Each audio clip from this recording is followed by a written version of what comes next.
Hi, I'm Mike Gassewitz, CEO of IAIC, and welcome to another episode of In Focus. Today, we're speaking with Pat Tryon, one of our portfolio managers who's responsible for the consumer sector. Welcome, Pat. Afternoon, Mike. Great to have you on.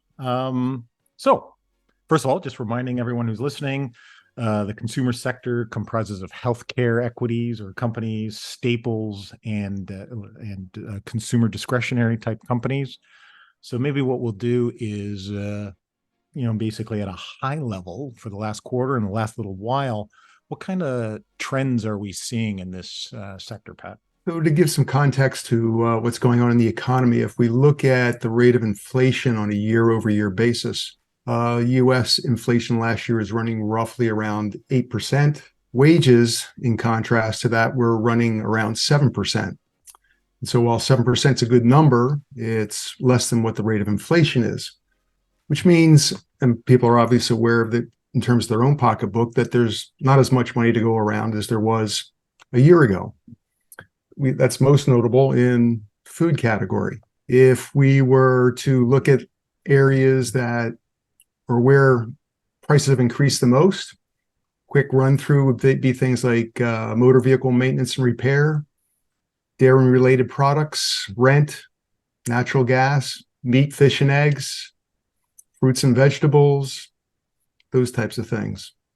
I think we can all attest to those. Yes, so it's particularly on the food. I mean, Yeah. this particularly. I mean, everyone's seen what's happened to the price of meat, and it's problematic to say the least.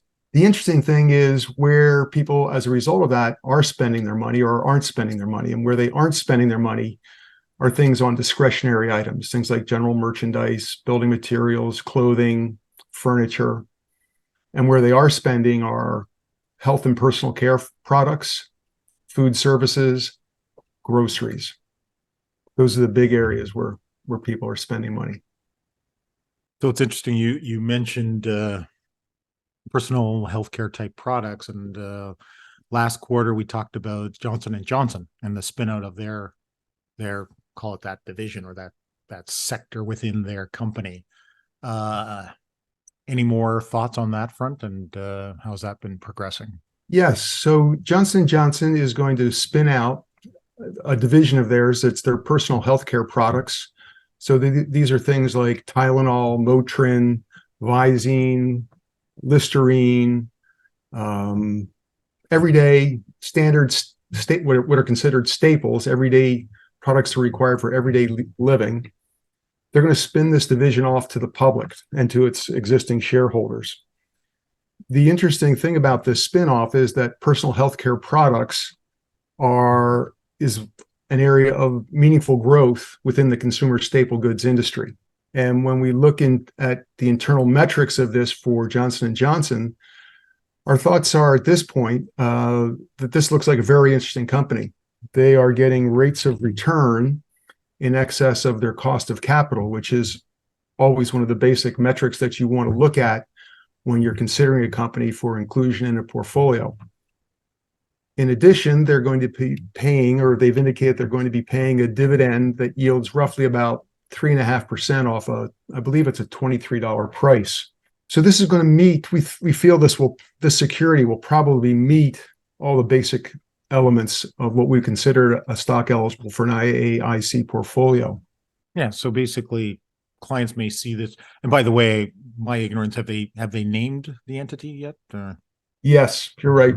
It's Kenvue, Kenvue, and you will probably not see it in the next in this current quarter's portfolio summary, but it will be out in Q3. The company has just started trading on Thursday, the 4th of May, which was yesterday in terms of when we do this podcast. But it first started trading yesterday and went to an immediate premium, reflecting how the market values the growth that the company is offering. So in terms of the markets in general, looking at the consumer sector, how did they do in the quarter? So going back to the three groups, healthcare, if we look at healthcare for the quarter, it was down 4.3%.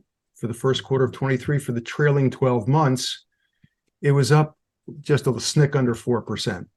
The consumer staples sector was up 1.1% for the quarter, and for 12 months was virtually unchanged. And the consumer discretionary for the quarter was up 16, nearly 17%, and for 12 months down 18. What's interesting in that performance is if we look back for the full calendar year of 2022, consumer discretionary was the second worst performing group of all, down a little bit over 32%. And we've had a tremendous rebound here in the first quarter. All right. Okay. Good stuff. Okay, Pat. Well, thanks very much for that update. Thanks, Mike. Thanks for having me. Glad to be able to speak to the clients. Excellent. Folks, as always, if you have any questions, feel free to reach out to your accounting firm financial advisor, and obviously don't hesitate to ask your own IAIC portfolio manager. And as always, feel free to reach out to myself. Take care.